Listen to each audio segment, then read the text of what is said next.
Olivia slumped against the window in seat 22C, her faded gray hoodie blending into the drab economy cabin of the New York to D.C. flight. Her dark hair was pulled into a messy ponytail, no makeup, just a face that didn't care for attention. Worn jeans, scuffed sneakers with frayed laces, and a small fabric tote clutched tight were all she had. To the rest of the plane, she was invisible, or worse, a nobody who didn't belong. The flight was packed with self-important types, businessmen in sharp suits, VIPs sipping overpriced cocktails, flight attendants flashing practiced smiles. Greg, a Wall Street guy in his mid-40s, flashed his Rolex and leaned toward Derek, a slick finance bro with polished cufflinks. "This airline's gone to hell," Greg sneered, nodding toward Olivia. "They're letting anyone on now." Derek chuckled, muttering, "Probably spent her last buck on that ticket." The cabin buzzed with their smug laughter. Across the aisle, Kaylee, a 20-something influencer with glossy hair and a phone glued to her hand, was live streaming to her thousands of followers. "Y'all, check out seat 22C, she said, tilting her camera toward Olivia. Like, does she even know where she's at? Total thrift store energy. Her chat lit up with laughing emojis, and the plane's snickers grew louder. Olivia didn't move, her eyes closed, breathing steady like their words couldn't touch her. A few rows up, Claire, a sharp corporate consultant in her 30s with perfect nails and a navy dress, turned to her colleague, a balding guy in pinstripes. "Bet she's some charity case the airline let on for PR, Claire said, loud enough for heads to turn. "It's almost insulting she's here with us." Her colleague nodded, and a few passengers smirked in agreement. Then the captain's voice crackled over the intercom. Tense. "Folks, we've got a warning signal. Please stay calm." The cabin froze as two F-22 jets roared into view outside, flanking the plane. Olivia's eyes snapped open, dark and focused. She whispered, "They're here, for me." Minutes later, a voice blared over the radio. "Night Viper 22, welcome back." Outside, Air Force One appeared, tilting its wings in a salute. The cabin went silent, faces paling as they stared at Olivia. She rose, tote in hand, and moved toward the aisle, her scuffed sneakers steady. No one spoke. They didn't know her name was Olivia, or that she was 29, or why the most powerful plane in the world was waiting for her. All they knew was they'd been wrong, dead wrong. Olivia stood in the aisle, her worn tote slung over her shoulder, eyes scanning the cabin with a quiet intensity that made the passengers shrink in their seats. The hum of the F-22s outside vibrated through the plane, a low reminder of the shift in reality. Greg's Rolex suddenly seemed less impressive. His smirk had vanished. Derek fumbled with his cufflinks, avoiding her gaze. Kaylee's phone was now face down on her lap, her live stream forgotten, her followers left hanging. Claire's perfect posture slouched just a fraction, her manicured nails tapping nervously on her armrest. The captain's voice crackled again, this time with a deference that bordered on awe.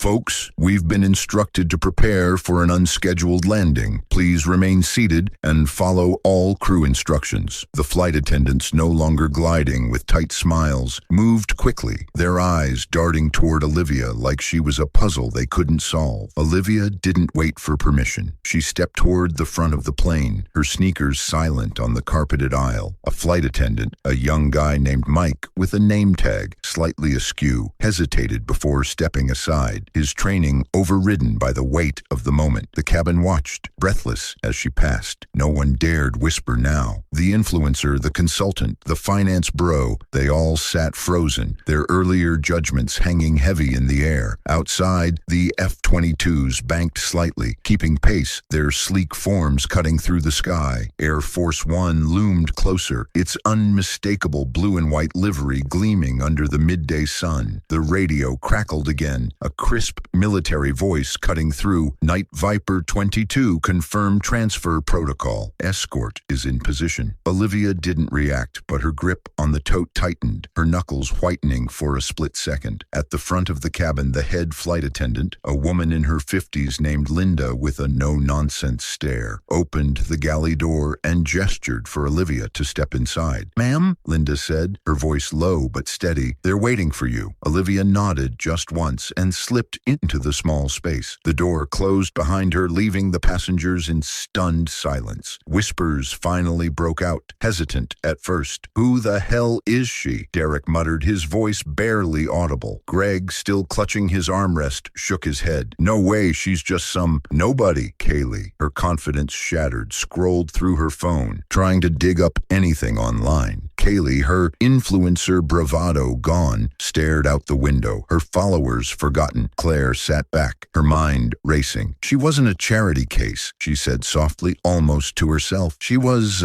something else. The plane taxied to a gate, but the passengers barely noticed. They were still processing, still grappling with the fact that the woman they'd mocked, the one they'd written off as a nobody, had just been escorted by the most powerful forces in the world. Olivia was gone, her name and her story a mystery, but one thing was clear. Seat 22C had changed everything. Back at the airstrip, the commercial plane's engines whined down, but the passengers remained glued to their windows, watching the black SUV vanish into the distance. The armed escorts peeled away, leaving only a faint dust trail. The captain's voice came over the intercom once more, trying to sound routine. "Ladies and gentlemen, apologies for the detour. We'll be refueling and heading to Reagan National shortly. Thank you for your patience." But patience was the last thing on anyone's mind. Greg pulled out his phone, his fingers shaking as he searched Night Viper 22. Nothing but conspiracy forums and dead ends. "This can't be real," he muttered to Derek, who was scrolling through X, his finance bro swagger gone. "Dude, if she's some Black Ops legend, we just trashed her in front of everyone." Derek nodded, pale. "My firm's got government contracts if she remembers our faces." Kaylee, still in shock, reopened her livestream app, but her hands trembled too much to hit record. Her followers were blowing up her notifications. "What happened?" "Stream cut out," she whispered to herself. "I almost doxed a freaking spy." Across the aisle, Claire folded her arms, her corporate facade cracking. "We assumed she was nothing," she said to her colleague, who just stared blankly. "But she had Air Force One tipping its wings. Who does that?" As the plane taxied back to the runway, whispers turned to theories. Was she a covert agent, a whistleblower under protection, some high-level operative fresh from a mission? No one had answers, but the regret was palpable. The flight attendants served drinks on the house, but even the VIPs sipped in silence, their overpriced cocktails tasting flat. Meanwhile, in the SUV speeding toward D.C., Olivia leaned back against the leather seat, her tote on her lap. The driver, a stoic agent with a buzz cut, glanced in the rear view. "Ma'am, POTUS sends his regards. Debrief in 20 seconds. Olivia nodded, her dark eyes fixed on the passing landscape, rolling Virginia hills under a clear sky. She unzipped the tote, pulling out a slim tablet. With a few taps, encrypted files flickered to life. Mission logs from Kabul, encrypted comms from Moscow, a dossier on a rising threat in the Pacific. Her name wasn't just Olivia, it was Major Olivia Kane, call signed Night Viper 22, a ghost in the intelligence world. At 29, she'd already run ops that saved lives and toppled regimes, all from the shadows. The faded hoodie, camouflage for blending in, the scuffed sneakers, battle-tested in places no one on that plane could imagine. She'd boarded the commercial flight as a low-profile extraction until the warning signal flagged a potential tail, triggering the escort. She thought back to the sneers, the live stream, the judgments. A faint smile tugged at her lips. Let them squirm. In her line of work, underestimation was her best weapon. As the SUV approached a nondescript building in Langley, she powered down the tablet and straightened her ponytail. Time to get back to the real fight. Hours later, as the passengers finally deplaned at Reagan National, the story had already leaked. X was buzzing with blurry phone videos from the windows. F-22s escorting a commercial flight? Air Force One salute? Who's the mystery woman in 22C? Greg, Derek, Kaylee, and Claire scattered into the terminal, each carrying a lesson they wouldn't forget. Don't judge a book by its cover, especially when that book could rewrite history. But Olivia, she was already deep in a secure room, mapping her next move. The world kept turning, oblivious to the shadows that kept it safe. Days turned into weeks, and the incident on Flight 147 from New York to D.C. 22C became the stuff of viral legend. Grainy cell phone videos exploded across social media, racking up millions of views on TikTok and YouTube. News outlets from Fox to CNN dissected every frame. The F-22s slicing through the clouds, Air Force One's wingtip salute, the mysterious woman in 22C vanishing into a black SUV. Hashtags like Number Night Viper 22 and Number Mystery Passenger trended for days, spawning podcasts, conspiracy threads on Reddit, and even a Saturday Night Live skit poking fun at the snobby sky snobs who got humbled. Greg, the Wall Street hotshot, found himself dodging questions at his firm's happy hours. His Rolex-waving sneer had been caught on Kaylee's aborted live stream. Derek, the finance bro, buried himself in work, but the buzz followed him. His LinkedIn blew up with connection requests from journalists and amateur sleuths. One night, scrolling X late in his Manhattan apartment, he stumbled on a thread speculating Night Viper 22 was a CIA legend who'd infiltrated cartels in Mexico and hackers in Beijing. If that's her, he texted Greg, we're lucky she didn't snap our necks. Derek cut back on the cufflink flashing and volunteered for his company's pro bono legal aid. Turns out, judging people had a cost. Kaylee's influencer empire took a hit at first. Her followers roasted her for the bargain bin vibes comment, calling her out in comments and DMs. Queen of Mean gets served, one viral tweet read, but Kaylee spun it like a pro. A redemption arc video titled The Day I Learned Not to Judge, complete with teary apologies and a promise to spotlight everyday heroes. It garnered 2 million views, landing her a spot on a morning show. She ditched the glossy highlights for a more natural look and started a series interviewing veterans, her way of making amends, or at least boosting subs. Claire, the corporate consultant, faced the fallout in boardrooms. Her charity case quip leaked via an anonymous passenger's post, and clients whispered about her elitist attitude. At a conference in Chicago, a rival slipped in a jab during Q&A. Careful, Claire. Might be a spy in the audience. She tightened her game, enrolling in empathy training seminars and mentoring underprivileged interns. Privately, she researched declassified ops, piecing together shadows of women like Olivia, who operated in the gray. She wasn't offended, Claire confided to a friend over wine. She was above it all. Back in the shadows, Major Olivia Kane dove into her next assignment. The Langley debrief had been brisk, a new threat bubbling in Eastern Europe, whispers of a cyber syndicate targeting U.S. grids. Her tote now held updated gear, a encrypted sat phone, false passports, and a vial of something classified. At 29, she'd seen enough to know judgment was a civilian luxury. In her world, it could get you killed. She boarded another commercial flight, this time to Berlin. Hoodie up, sneakers scuffed. No escorts this round, just her, blending in, ready for whatever came next. As for the passengers of Flight 147, they carried the story like a badge or a scar. Reunions popped up online, a Facebook group where they shared theories and laughs, bonded by the bizarre. We were assholes, one post admitted, but damn, what a wake-up call. The world moved on, but for them, Seat 22C was a reminder. Heroes don't always wear capes. Sometimes they wear hoodies and fly economy. Months blurred into a year, and the legend of Flight 147 evolved from viral sensation to cultural touchstone. By August 30th, 2025, exactly a year after the incident, though no one knew the exact date but those involved, it had inspired a Netflix docu-series, Seat 22C, The Humbling, complete with dramatic reenactments and interviews from anonymous passengers. Books hit shelves, Underestimated, Lessons from the Sky by a self-help guru, and a thriller novel loosely based on the events, topping bestseller lists. Even airlines rolled out no judgment campaigns, training staff on inclusivity, though skeptics called it PR fluff. Greg had pivoted hard. The Wall Street wolf traded his Rolex for a smartwatch and left his high-stakes firm for a non-profit focused on financial literacy for veterans. That day flipped my script, he told a TEDx audience in New York, his voice steady but humble. I was the nobody, arrogant blind. She saved me from myself without saying a word. Applause rippled, but Greg knew it was just the start. He scanned crowds now, wondering if every unassuming face hid a hero. Derek, meanwhile, had gone full tech bro redemption. He founded a startup in Silicon Valley, an app called EchoCheck that used AI to flag biased language in real-time chats and emails. Inspired by the worst version of me, he pitched to investors, securing seed funding from a VC who'd seen the memes. Late nights in his loft, he'd pull up old clips of the flight, cringing at his cufflink fiddling self. Night Viper taught me assumptions crash harder than markets. He dated less flashy now, preferring coffee shops over rooftop bars, always leaving a bigger tip for the barista who looked tired. Kaylee's arc skyrocketed her to mega influencer status. With 5 million followers, she rebranded as Kaylee Unfiltered, hosting live panels with spies, soldiers, and survivors. Her book, From Shade to Salute, detailed the flight with raw honesty, donating proceeds to women in STEM scholarships. On the anniversary, she posted a video from DC, standing outside the Capitol. A year ago, I mocked a stranger. Today, I honor the unseen warriors like her. Night Viper 22 forever. Comments flooded in, supportive mostly. With a few trolls she blocked without a second thought. Fame had toughened her, but humility kept her grounded. Claire climbed higher, but wiser. Now a VP at a Fortune 500, she implemented diversity audits company-wide, citing the 22C effect in memos. At home in her Chicago high-rise, she'd unwind with declassified CIA podcasts, imagining Olivia's world. She didn't need our approval, Claire shared at a women's leadership summit. That's power. She mentored a young analyst who reminded her of Olivia, quiet, capable, underestimated, and watched her thrive. Regret lingered, but it fueled change. Claire's arguments now started with questions, not assumptions. Far from the spotlight, Major Olivia Kane operated in deeper shadows. Her Berlin op had unraveled a cyber ring, but new threats loomed. AI-driven disinformation campaigns targeting the 2026 midterms. At 30 now, her ponytail a bit longer, her tote upgraded with ballistic lining, she sat in a nondescript cafe in Warsaw, sipping black coffee. An encrypted message buzzed, asset compromised, extract ASAP. She slipped out, hoodie up, blending into the crowd like always. One crisp fall day, paths crossed unexpectedly. Kaylee, filming a segment in DC for her series, spotted a familiar face across a crowded plaza. Dark ponytail, scuffed sneakers, that same quiet intensity. Heart-pounding, she approached, phone down. "Excuse me, are you?" Olivia paused, eyes assessing in a flash. A faint smile. "Just a traveler." Kaylee stammered an apology, words tumbling out about lessons learned, lives changed. Olivia nodded. "Keep telling stories, the real ones matter." Then she vanished into the throng, leaving Kaylee breathless. Word spread through the old passengers group chat. "Saw her, she's real and kind." Greg replied, "Of course she is." Derek, legend. Claire, to the unsung. Flight 147's echo rippled on, a reminder that in America's vast skies, heroes fly under the radar, hoodies, totes, and all. Olivia, she was already en route to the next shadow, keeping the world safe, one underestimated step at a time. Years stretched on, and by August 30th, 2030, 5 years to the day since the Flight 147 detour, the echo of Seat 22C had woven itself into the fabric of American pop culture. The Netflix series had spawned spin-offs, including a fictional drama, Viper's Shadow, that won Emmys for its gritty portrayal of covert ops. Museums in DC featured interactive exhibits on unsung heroes, with holograms of F-22s and Air Force One salutes. Schools taught the 22nd century lesson in civics classes. Judge not, lest ye be judged by history. Even politicians invoked it in speeches, though cynics noted how quickly they forgot it in practice. Greg, now in his early 50s, had fully embraced his second act. His nonprofit, Level Up Finance, had chapters in every major city, teaching vets and first responders how to navigate Wall Street's sharks. Balding a bit more, his smartwatch tracking steps instead of stocks, he married a teacher from Brooklyn who'd never heard of Rolexes. At the 5-year reunion organized via the Passengers Group, held at a modest DC bar, he raised a glass. To Olivia, wherever she is. She didn't just humble us, she inspired us. The room cheered, but Greg's eyes misted. He'd searched for her online once, found nothing and let it go. Some mysteries were meant to stay shadowed. Derek's EchoCheck app had exploded into a unicorn startup, acquired by a tech giant for billions. Now a venture capitalist in his late 30s, he sported casual hoodies, ironic nod to the past, and funded AI ethics initiatives. His San Francisco penthouse overlooked the bay, but he spent weekends mentoring at-risk youth in Oakland. At the reunion, he demoed a new feature, real-time humility alerts for social media. If I'd had this on the flight, he joked to the group, it would have buzzed, dude, shut up. Laughter erupted, but Derek meant it. Fatherhood had softened him. His toddler's innocent eyes reminded him daily that everyone starts as a nobody. Kaylee, pushing 30, had transcended influencer status to media mogul. Her production company, Unseen Stories, churned out docs on whistleblowers and spies, earning Oscars and eyeballs. Natural hair flowing, she hosted TED Talks on empathy in the digital age. The reunion found her live streaming subtly. No mockery this time, just genuine connection. 5 years ago, I was the villain, she confessed to the camera, the old passengers nodding around her. Now, I'm the storyteller, thanks to her. Privately, she wondered about that DC Plaza encounter. Was it real or wishful thinking? Either way, it fueled her fire. Claire, mid-40s and a C-suite executive, ran global operations for a defense contractor. Irony not lost on her. Her 22C protocol became company policy. Assume capability in everyone. Divorced but thriving, she traveled light, always in economy to stay grounded. At the reunion, she shared a quiet moment with Kaylee. I researched her world. Women like Olivia,